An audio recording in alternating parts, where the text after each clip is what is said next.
magaling ang mga Pilipino. Mang Judge? Ano ang una mong naiisip kapag sinabing Valentine's?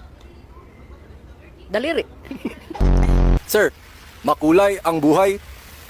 Pag sumakabilang buhay. Ano ang tawag sa taong malungkot at may mabigat na pinagdaraanan? Ano yun eh? Depros? If someone from India is Indian, what is someone from Panama? Pomeranian? Ano ang English ng alas 5 ng madaling araw? Good morning. Ano ang tawag sa awayan ng mga chismosa? Dog pie? What does the abbreviation FF stand for? Hooray. Fill in the blank. If symptoms persist, blank your doctor.